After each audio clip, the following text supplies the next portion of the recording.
Hey everybody, let's put a trailer hitch on a SCX24 Jeep. So this is my new SCX24 trailer hitch kit. So you can find it on my eBay and Etsy shops.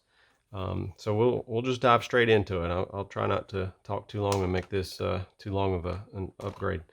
So anyways, this is just pretty much a stock SCX24 Jeep. I haven't really done anything body or chassis wise or anything like that. I've added a roof rack and some stuff like that, but not really anything functional. So we'll start by just putting the trailer hitch together. I like putting it together and then mounting on the truck. Just makes it a little bit easier. So first thing I'm going to do is take the little drop bar and the long screw that comes with it, and I'm going to feed that up from the bottom. And that's what my trailer connects to, and I know there's quite a few out there that just have a hole in the tongue that rather than a ball or whatever. You can use a ball or some other type of connector. If you do, just make sure you're not putting something so big in this hole that it ends up splitting the drop hitch, because it is possible to or drop bar, whatever it is you call this. So just make sure you're not splitting that. You might need to ream the hole out or drill the hole out just slightly to get whatever it is you're looking to fit. Next, I'm going to take the little receiver. I'm on mine. My Jeep squats a lot, so I'm just going to go ahead and put it all the way down to the last hole. I'm just going to put a screw through one side and get it started. Put a screw through the other side, get it started, and then really all you're looking to do is to screw them in far enough to where they barely touch on the inside. They're not going to go flush. You just want them to be snug and touching each other. So when you get done, it'll probably look, see if I can get it to focus, a little something like that, maybe sticking out just a little bit on each side. So next we're going to take the back piece. Doesn't really matter orientation, but you'll want to make sure holes are lined up and just push that in.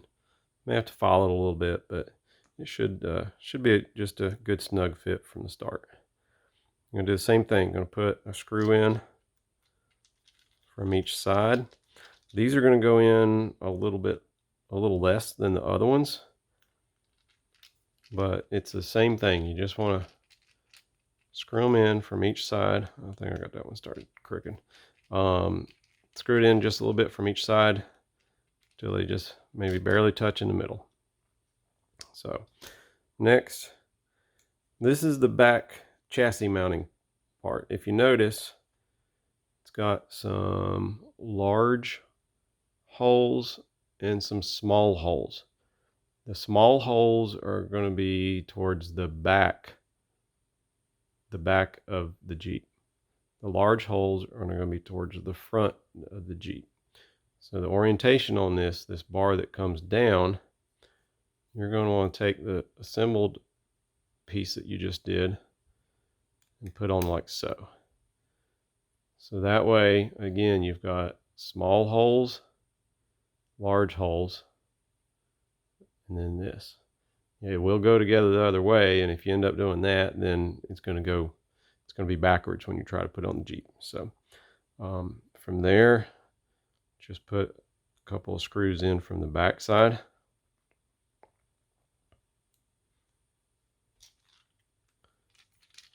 That just holds everything together.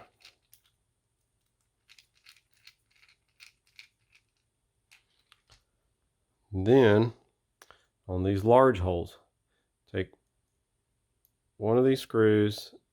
I'm going to put on the bottom one and screw it in just enough. It won't take much to where you just barely see the tip of it starting to come through the other side. That's all you need to do for right now. Just put one in from each side, barely screw it in. Really, all you're doing is screwing it in just enough to where it's going to stay in place. So we've got the assembled unit. Now, once we get it on the truck, you can always just remove these 2 screws and it'll leave the little receiver part, or you can take out these 2 screws, pull it off, and just leave the small bar. So let's get it to mounting it on the truck.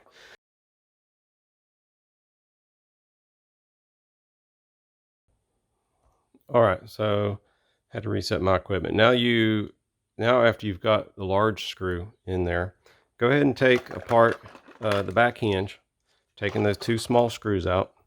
And all we're going to do is just go ahead and get those small screws started on the bracket. All you want to do is just get them started.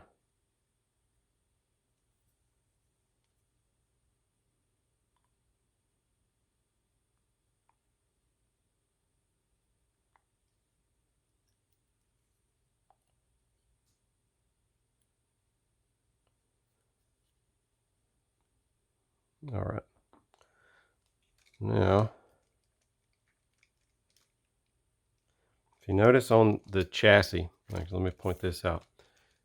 Notice on the chassis, there's 2 small holes and a large hole that's more towards the front. The two small ones are closer to the back.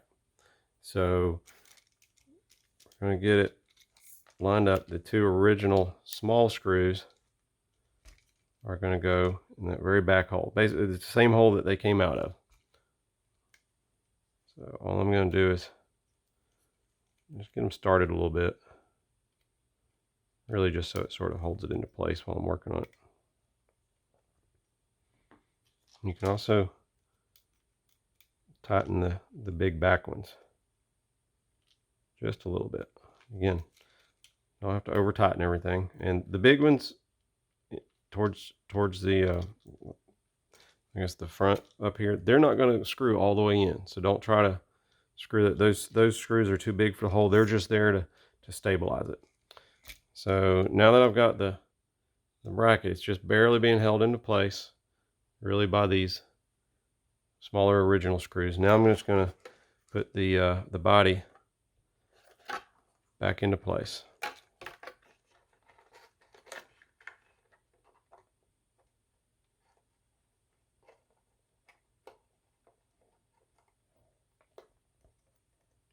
And I'm just going to screw down those original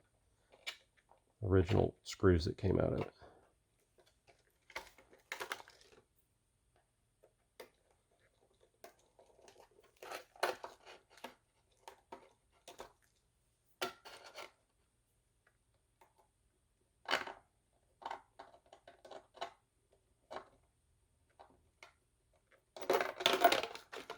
You can tell I'm right-handed, trying to use it with the left hand. All right.